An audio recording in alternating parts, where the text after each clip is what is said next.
sebahagian danyo yang masih meninggalkan sembahyang, nyo pucet hidup dengan amalan-amalan yang lain. Ketahuilah bahwa salat itu merupakan pokok. Rasulullah bersabda, as-salatu imaduddin. Sembahyang itu merupakan tiang agama. Faman aqamaha faqad aqamaddin. Barang siapa yang melaksanakan sembahyang, dia telah menegakkan agama. Dan barang siapa waman tarakaha faqad hadaladin. Orang yang telah meninggalkan sembahyang, dia telah merusakkan agama. Agama yang ada dalam dada dia terusakkan. Jadi tiangnya oleh harus selamat. Ada lain-lain yang kelebihan berselawat, kelebihan majelis ilmu, kelebihan berzikir yang setelah tegaknya tiang. Lagi masjid ya kalian.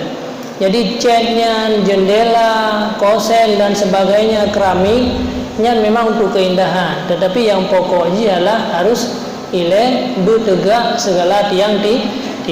Makanya dikala nasira orang mengadu pada Rasulullah, lu melihat maksiat, putra yang harus lu lakukan. Lihat kesalahan-kesalahan, putra yang harus lu lakukan. Rasulullah hanya menyampaikan bahwa salah. Ini merupakan pesan Rasulullah yang terakhir. Jadi sembahyang ini satanha ke Rasulullah. Inna salata tanha anil fahsya'i wal munkar. Apabila sembahyangnya tegak, maka yang lain akan dikatanya hilang gerawai. Jadi dengan sering katanya melakukan sembahyang, maka maksiatnya akan terhindar. Kebaikan-kebaikan yang lain akan ilake oleh tubuh katanya. Tetapi menyatubuh oleh katanya ilake oleh kebaikan-kebaikan yang lain. Sementara sembahyangnya diusia-siakan, nyo merupakan tipu daya daripada syaitan. Jadi diarahkan lainnya bersibuk dengan amaliyah yang lain, sementara yang pokoknya dia tinggalkan. Jadi uronyo sepurakan legutanyo harus benar-benar tak usahakan dan tak semampu mungkin dan berdoa kepada Allah yang pokok sembahyangnya boleh tinggal. Karena punya sembahyang mantan tinggal, nyo sebenarnya tanya bukan manusia. Walaupun dianggap diurung tanya manusia sirotoko, tapi pada pandangan Allah kalau bergah miasan lagi tanya udip pada masa nabi-nabi awal, sungguh wajah katanya bergerubah dari bentuk manusia kepada bentuk binatang. Jadi orangnya walaupun tanya mujaja tapi hendak sembahyang, pada pandangan-pandangan yang bukan ahli-ahli, yang ahli-ahli arifin, dia hanya memandang kita adalah sebuah makhluk Allah, binatang-binatang yang lain. Jadi baik. Jadi yang paling pokok dia usahakan adalah sembahyang. Apalagi karena sembahyang berjamaah. Sembahyang subuh berjamaah bayang kali pahala. Yang harus dia katanya berusaha untuk salat subuh berjamaah, salat isya berjamaah. Itulah merupakan amal-amal murah. Nah, menyana digelar di Melasah pengumuman saka murah. Tablet 1 kilo, ibi 27 kilo. Mandu makan hadiah. Padahal saka murahnya tak paju hanya siat aja. Tetapi nang amal murah tak sembahyang 1 rakaat gebi pahala 27 rakaat. Berapa orang yang lah hadiah?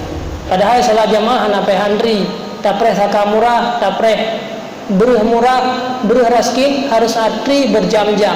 Ana tu yang mantang lam ayat tame kena melasa, yang penting belum rempok saka murah. Inilah semua bertanya lebih mementingkan kebutuhan jasmani. Ini merupakan godaan ataupun katanya tipuan daripada syaitan. Maka sembahyanglah berjamaah, biasakan ya, jadi usahakan dalam udip baik sampailah dalam udip kahana amalan-amalan yang lain baik sampai dia sembahyangnya dah tinggalkan. Karena tu yang pertama had bertanya tinggal wate dia tu titi siratal mustaqim. Hana arti amalan yang lain apabila sembahyangnya hana tegak, karena itu merupakan tiang. Jadi hana arti kosen, hana arti cen, hana arti jendela, hana arti keramik, bangunannya hana tiang. Jadi akhirnya roboh sih. Jadi sedapat mungkin tanya orangnya. Bukan berarti yang lain dah tinggalkan aja bukan. Tapi sedapat mungkin orangnya harus tak usahakan tanya harus melaksanakan sembahyang 5 waktu. Kemudian yaitu pertanyaan yaitu suami yang anak keturunan. Jadi baik anak keturunan istri ataupun anak keturunan pada suami. Kemudian suami pun menikah lain ataupun bercerai katanya. Mudah pula katanya adalah disebutkan dalam hadis Orang yang dilaknat oleh Allah sira wanita yang selalu meminta kepada suaminya untuk bercerai. Itu merupakan wanita-wanita yang dilaknat oleh Allah. Jadi tanya orang inang hana rupa pi kalake leceri kalake dengan tanpa sebab, dengan hana sebab-sebab yang dibolehkan oleh agama. Kecuali ada sebab-sebab yang dibolehkan agama. Suami le katanya pungo, suami katanya kena penyakit supak, suami katanya kena penyakit duduk, suami katanya iaitu impoten dan sebagainya. Itu ada sebab-sebab yang dibolehkan untuk dia pasah. Tapi apabila hanya sebab-sebab tersebut hanya karena hanya kepuasan hidup di dunia, kekurangan fasilitas, kan karena nafkah yang kurang, talake le katanya ceri bak suami, itu merupakan manusia yang gelaknan. Jadi makaji menyasandai hana keturunan tegedi suami katanya minta kawin lain pokok dia minta keturunan, maka le katanya urina harus taridai katanya. Sebab dia adalah keceri bak suami, itu merupakan orang-orang yang dilaknat. Kira-kira demikian. Kemudian yang terakhir itu pertanyaan pendek, cuma jawabannya bapak rumbu ya tentang masalah tanya. Benar ya. Tentang masalah keturunan ada ulama yang menyatakan bagi kitanya yang belum punya keturunan dia perbanyak istighfar. Jadi istighfarlah firtuga sehari semalam. Mungkin yang gara-gara memperbanyak istighfar Allah memberikan keturunan kepada kitanya. Kemudian bagi kitanya yang di dalam melakukan ibadah kepada Allah, sesungguhnya daripada ibadah karena hati kitanya urunnya. Jadi pada manusianya yang namanya qalbiyah, hati. Apabila hati kita nyonyo nak sabar dosa yang terlakukan, maka hatinya akan hitam. Semakin berat le dosa, semakin berat hitamlah hati kita nyo.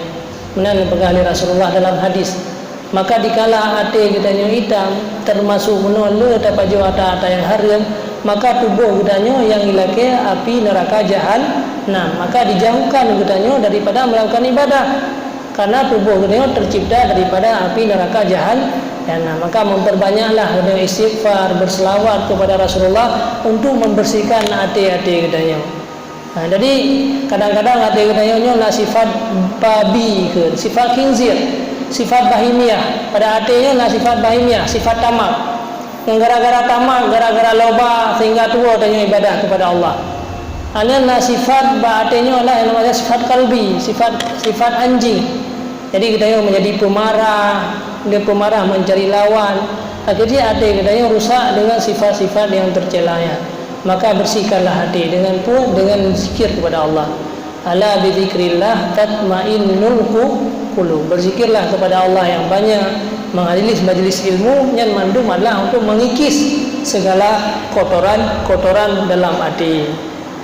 Kemudian pemahaman dia benar ingat pakan menyasaka murah munau dari lamblang dari lam laut netingah kena untuk merempak saka murah tablo 3 kilo ibi 27 kilo. Tetapi kenapa amal murah?